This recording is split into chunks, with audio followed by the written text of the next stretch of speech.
Assalamu alaikum wa rahmatullahi wa barakatuh. Dear brothers and sisters, welcome back to our series, People of Quran, where every night I share with you a story about how one of our pious predecessors interacted with the Quran.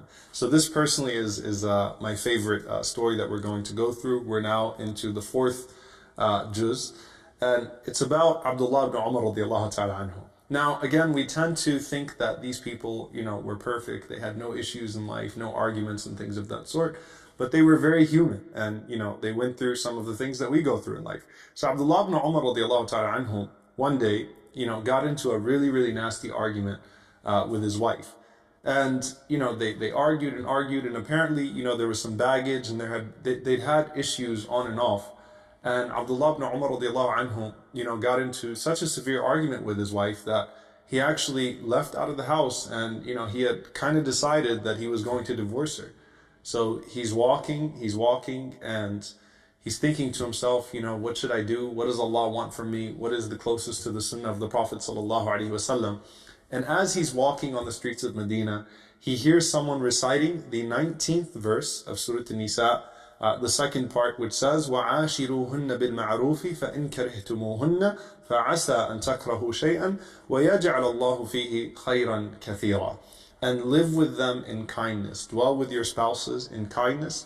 And if you dislike them, if you find something in them that you really dislike, if something really, really annoys you about them, right? This isn't talking about the deen now. This is talking about, and I know everyone is thinking about all the annoying habits of their spouses. Something really, really bothers you about your spouse. Allah subhanahu wa ta'ala says, perhaps you dislike a thing, and Allah subhanahu wa ta'ala puts within it much good.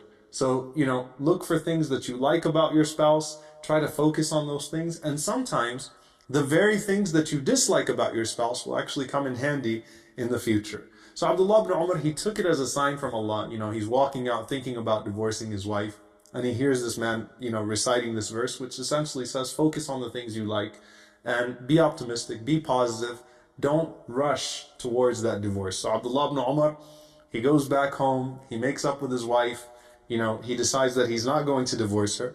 And then she gets pregnant. And she gives birth to a young boy by the name of Salim. And Salim was the favorite son of Abdullah ibn Umar radiallahu ta'ala anhu. So Salim actually becomes the best son of Abdullah ibn Umar. He becomes a great scholar of Medina, the greatest scholar of Abdullah ibn Umar's children. He becomes a hadith narrator, right? So he carries on the legacy of his father. And every time Abdullah ibn Umar would look at him, he would say, Sadaqallah, Sadaqallah. Allah was truthful, Allah was truthful. Like I could have divorced his mom and I would have never had this child, subhanAllah, but look what Allah placed within this child.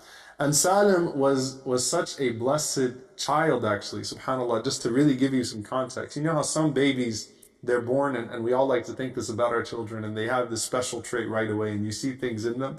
Salim, was so special when he was born that Aisha radiallahu anha, the wife of the Prophet ﷺ, our mother, she actually looked at him and she asked one of her sisters to breastfeed Salim so that he could be a mahram to her. Subhanallah, so that when he grows up, he'll be able to spend time with her alone so he can learn from her and he can become one of her students. And Imam Malik rahimahullah actually narrates that that Salim, was to be breastfed by Aisha's sister 10 times, but instead she fell short and she only nursed him a couple of times or 3 times, and so he never actually became the mahram of Aisha radiallahu ta'ala anha. But this boy grew up to become great, and this teaches us a very valuable lesson in our marriages.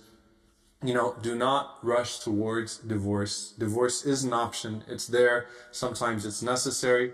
But, don't focus on the things that drive you crazy about the other person. Try to work beyond those incompatibilities and try, especially if you got married for a good reason, for the sake of Allah subhanahu wa ta'ala, try to remember why you chose that person, why you wanted to be with that person in the first place. Focus on her good or focus on his good.